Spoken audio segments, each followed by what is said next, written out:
Hello everybody, welcome back to an episode of the Dirt Journal. We're going to talk about weeds. If your part of the world is still covered in snow and rain, I totally understand.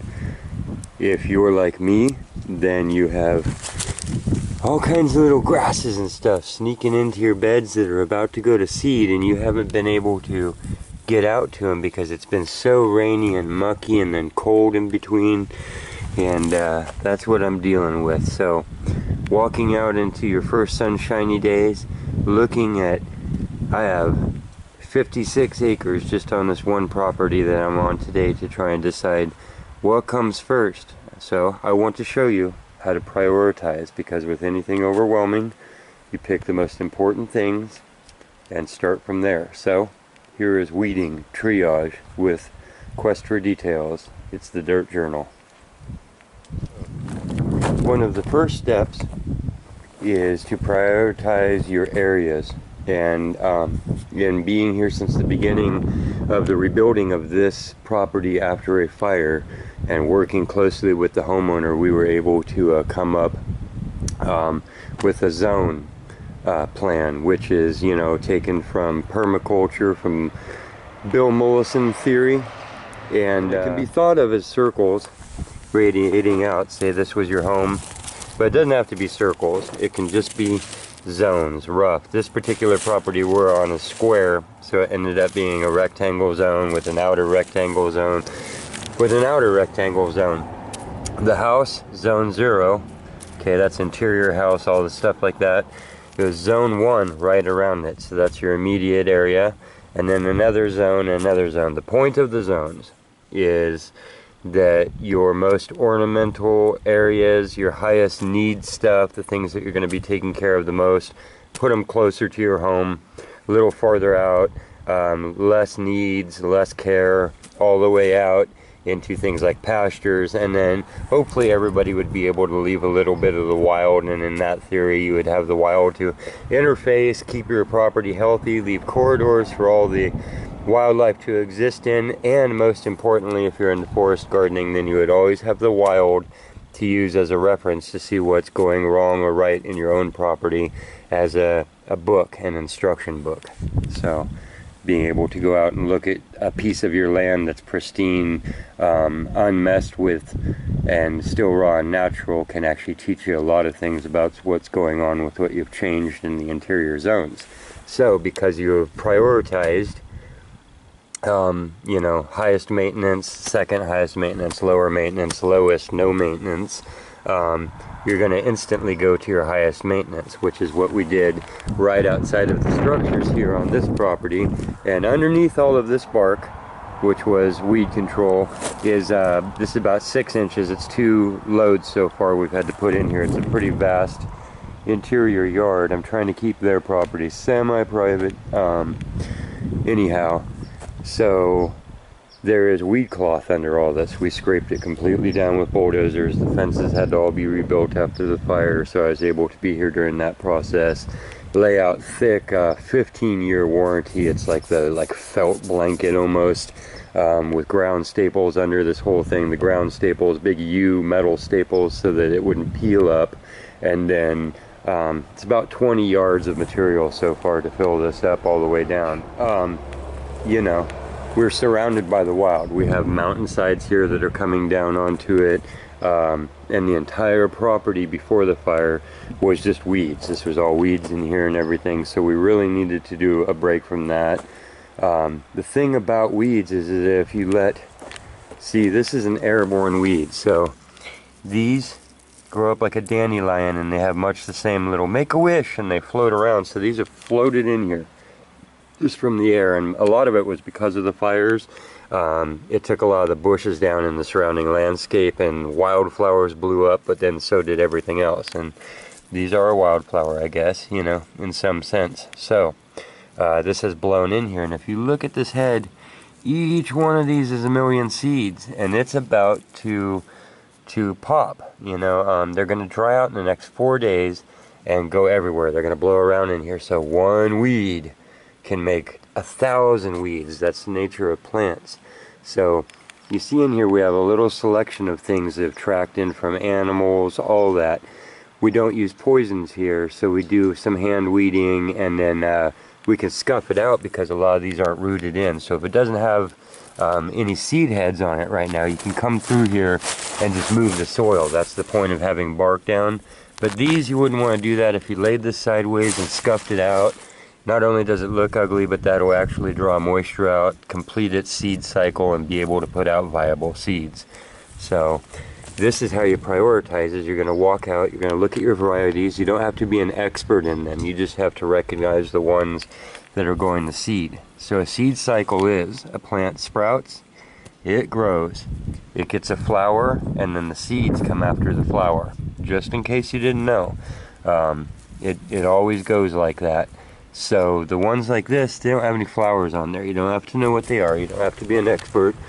This doesn't have flowers on it yet. See, this is, you know, California poppy, but it's gotten out of our beds and seems cute. If you let a desirable go, though, in an area where you don't want weeds, it will have a lot of offspring, and it can make it really hard to then come in and go, I just want to take out the bad ones. So don't let yourself do it. If you have an area that you've decided is a no weed zone, you know, then they're all undesirables. Anyhow, the point here is this poppy, this wild lettuce have no seeds on them yet.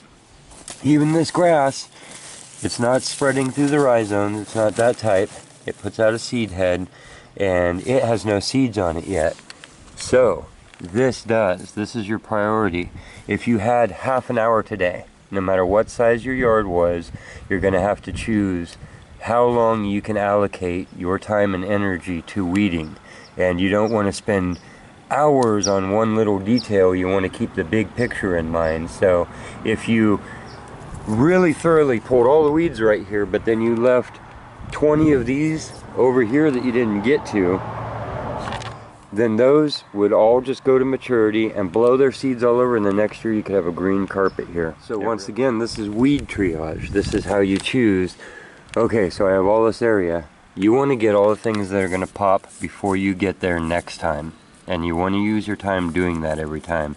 You can even pace yourself. Say, I'm going to do an hour each time I come out, and I'm going to get the most important ones. And don't despair. If you don't get them all, you've got most of them. That's a war of attrition, which is what you're doing here. This is attrition. I've known people, when they couldn't get the roots out, they'd walk around ripping the heads off of thistles in a field just to keep them from spreading, and actually won that way. So if you couldn't get to these, if you can't pull every weed out of here today, then you just need to get the ones that are going to go to seed before you get back. Does that make sense? So you're going to walk along, you're just going to go, none of those are important, none of those are important, that is. You're going to try and get the roots each time. Does this grass have seed head on it? I mean, you can pull them if you want, if they seem easy. This is the best setting to pull weeds in because they don't get to root in. They can only grow in this medium of this bark. Actually, here you can see it's really thin, it's worn down. There's the ground cloth, so they can't root in here. You're just pulling them right out, shaking the bark back. Look at this big old mama jama. See, you can leave that till you get back there next time. Now, that doesn't mean, don't let that be an excuse for, oh man, those aren't going to seed, I don't need to do them. That's not what I'm saying. I'm saying don't feel overwhelmed. You know, walk out, take care of the most immediate threat, take care of the next most immediate threat, take care of the most immediate threat after that, right? Deal with the issues in priority, and that is the best you can do. That's the best that you can do. See these cute little guys? These are calendula. So a few of them popped out in the bed. They were puppy volunteers. Really cute. They get big. The problem with them is while they're still putting out flower heads and looking cute, some of the other flowers have matured and they're already raining down these little seeds. should be fine in outer landscape. I mean, calendulas are awesome. They feed the bees. I use these. These are the best thing to use on your baby's skin, on little infant skin. You know, consult with a doctor for a child under a year old or whatever, and you can look it up yourself. We used to just steep them like tea and use them as little face rinses for just the different little face rashes that toddlers can get and stuff, and that's what's in calendula cream.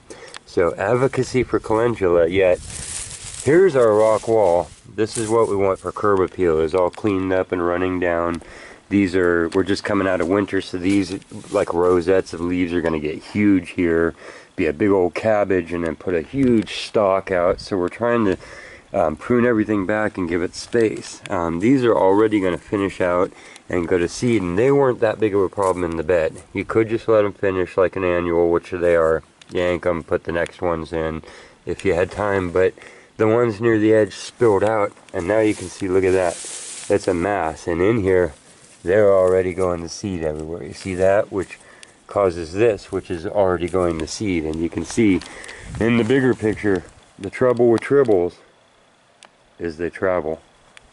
So we got to pull these too. Our desirable has become an undesirable, and that's all that a weed is something that's undesirable because of its placement, because of the nature of its growth, or because you just don't like it. It's a eye of the beholder type of thing also. So here's the after, here's the before. I know you're like ripping out flowers, but trust me, if you let them go, it can be a battle later on. In 1 week, 2 weeks, these are going to dry out, lay over, look dead, and they've already thrown in the seeds.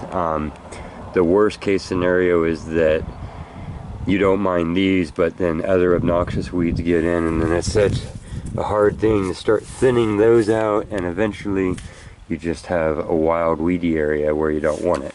We're trying to highlight our really particular desirables here. So that's how I prioritize. We're going to do everything with seed heads first and work our way on down the list. Now, one thing that you can do with this calendula, see how good it comes up, you just brush off the bark, is because it's got seeds already loaded up on it that'll actually dry and go into maturity. You could take this to one of your outer zones where you have a less desirable plant like grass or something, and just spread this out. Just throw it on the ground and leave it there, and it'll not only mat out some of the growth of the stuff that you didn't like, but these seeds will dry out on here, and you'll have calendula spreading out there. So, you know, don't consider it always like killing stuff. You want to rein your creatures in and put them where you want them. You know, that's the fun of designing a landscape and maintaining it. So you can see here, I'm coming through, just grabbing it by the base, giving it a shake. There's littler ones that are left here in the ground when I'm done. I'm not going to spend my time today to nitpick them. I'm either going to wait, which is part of the cool part about the triage theory, is you can wait. They're easier to grab onto, you know, like these are, a whole mass at a time. Or I'm going to come back because I already have a ground cloth spread out here. Underneath everything, I mean a weed cloth. So this bark is just a medium sitting on top, and if you can see all these little calendula growing out of it, all these little sprouts, instead of hand pulling them, we can actually disturb it like that. And a lot of them will just die and disappear as chaff into the bark, just from their root hairs being exposed. The second that a root hair on a root is exposed to oxygen, it starts drying out and killing the plant, and a lot of the times they can't recover. That's why you got to be careful when you're transplanting. So once again, focusing on the biggest things that you can grab, because they have the seeds, and anything that's slipping through you can either get later when it becomes more evident, more of a problem, or you can come back with a bigger tool. Even if you didn't have the ground cloth down, you know, scuffing out like that and then raking out the stuff is one of the best ways. You can use a flat blade shovel if you have to, and just come through an area, even if it doesn't have cloth down, and skim the top 2 inches off, and then rake out all the little things, and do a lot of, you know, saving yourself time. There's going to be a point where their little season is over too, and they're not going to keep re-sprouting on you. So every seed in the seed index, meaning all the seeds that have ever fallen. Remember that when a seed falls, it doesn't just die, it lays there. Some of them can lay there for 30 years. Each seed has its own life, some of them only a couple of years. But they wait for the perfect conditions. That's the nature of a seed. So every seed that's ever fallen here, that you ever let fall, sits there. If they don't come up the next year, it doesn't mean you made it by. It means the conditions weren't right. But once again, you can use that in your war of attrition, because you only have to fight the most important enemies, being the ones that are going to go to seed, break your borders and breach the areas where you don't want them to, and spend your energy there in the most important things, and then you can be proactive in between. Don't put seeds into your compost that you don't want sprouting out of your compost later on when you use it. It's an important thing to keep in mind. You can keep real clean compost with only non-seeding stuff in there. Chickens or fill in a lower area. I wish everybody would get rid of their cans if they had the ability to, and not send soil away. Even if it's plants this grew out of your soil, sunshine and water, it's the light that came to your land, and you can be using it somewhere, I guarantee you, even if you just let it rot in compost and then put it somewhere. If you have the ability. I understand some people's time is limited, their footprint is limited. I get it. But try and think about it. You're causing gasoline and other power sources to be used to haul around stuff that's just going to turn into dirt that then they're going to sell back to other gardeners to spread out in their gardens half the time, because it goes to landfills now. And at least it's not just being buried, but it's just the tractors that are stirring it there, all that processing. If you were keeping everything on your footprint, then you would know that you were never losing anything and you were always gaining everything, and every leaf that you brought there was benefiting your land. A lot of people pay to have landscaping services come collect layer after layer after layer of vegetation, blow away every leaf, strip it down. The plants start suffering because they don't have any organic material around their bases. There's nothing feeding them. Then you got to turn to fertilizers and composts, and which creates more industry and more literal ergonomic bureaucracy. So one of the best things to do is try and just keep it on site, make it into your own dirt as you can. Whatever you do, don't throw bad seeds into your compost, because then where you put it the next year, it's going to sprout out again. And so here you go. This is what we wanted. I know it looks a little more barren, a little more refined. These are big lantanas that are about to bust out. These are amaryllis. Naked ladies is what they're called. The big pink flowers, they're about to go. Well, actually, they'll do their green. That'll drop down. They're a weird bulb like that, and then they'll send up shoots later on. These are all irises that are about to go. Our mint is about to grow back. I had to take all the dead off it. Big lantana, bulbs popping up everywhere. That's a true tall marshmallow, like a wild variety of mallow. Here's its ornamental cousin, the hollyhock. These are going to get huge with lavenders that are big purple spires. More iris. You can see they're already started up here. The sunshine is penetrating into the beds from the south, and so the ones farther back here in the shade of the building haven't popped yet. These are being triggered by the sun because they're out here on the driveway. So they will go first, and as the sun creeps back here, as it raises up in the sky in its arc and summer comes on, all of these flowers will go off. What I've done is pulled out a bunch of annuals and calendula and stuff that we're not going to use this year. We're trying to do curb appeal at this particular house. So we're trying to make it really controlled and ornate inside here. Again, this is a 56-acre property, so there's plenty of land where we just let. This is where I've shown you the fields of poppies and stuff. This is in the interior zone. Just want to have kids play area, the dog area, and ornamental beds. We wrapped everything here in a bordered bed, but we wanted the rocks to show up and pop.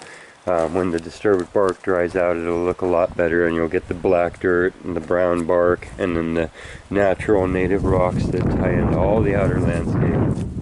So enough babbling. that's why sometimes you got to use a harsh hand. By pulling all those and not letting them go to seed, I've saved myself year after year after year of work, or whoever is the gardener, the maintainer, stewards in the future. So, and then we have this nice clean little wraparound in bed, and like I said, now it'll fill in. This became overplanted because everything did so successful. I put all drip systems in here, and so when it turns on, that gets really wet. And one of the things we're doing is you want to keep it all off the building, so when you look behind here, I have another row of rocks. That's actually cement, and then you want good 4 inches.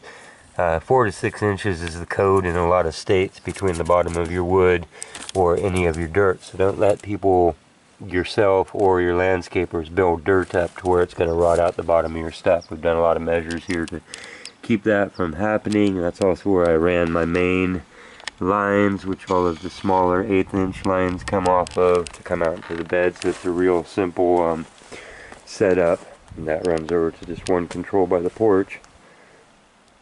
And yeah, so what I was saying is it got really overplanted. These were all crowded. You can see nitrogen deficiencies in here, and there was mold breaking out underneath these because everything was so matted together. And I think that's just actually light deficiency there, so it was getting blanched out from having these bushes laying over on it. And so I'm a fan of the cottage look. You know, we've planted a bunch of things together. This is as intensive as I will go, and then let it poof back out. So I like to do that here in California in this moderate climate in early spring, and then let all the new growth, the sun will trigger all this new growth, and instead of having that growing out on top of last year's and just becoming totally out of control, it'll stitch itself together. All these things will be right, you know, competing again, but with a more gentle edge into each other. So that's the point. That's one flower bed. I'm gonna move on. That is the material that I pulled out of there. That's how much other plant material, you see that, was happening in this bed. So, and you know, we use it's not your finest compost in here either. You'll notice that it's bigger stuff, which gives you a little more feeding time. If you sprinkle out real fine compost, then you have to come back and redo that often because it'll get, you know, used up. So we do a mix. There's nice fine black dirt in here rotting down, and then larger chunks of stuff that will be turning to dirt, even if we can't get there in time. Even if it's hidden under all the overgrowth for 6 months. So off we go. Thanks for joining me on the Dirt Journal. We'll see you next time. Hope this helped, and remember, bring something soft for your knees to kneel on. Get some sunshine on you. We'll see you out there.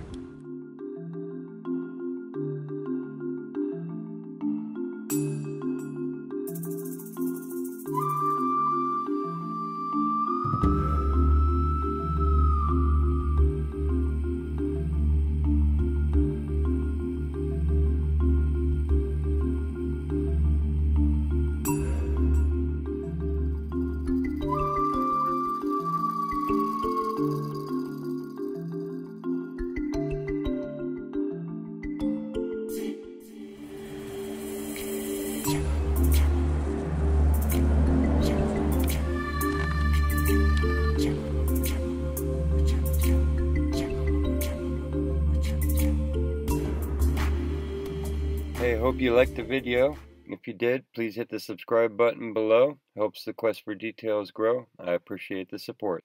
And if you double click the bell icon next to it, you'll get a notification each time we put out a new video.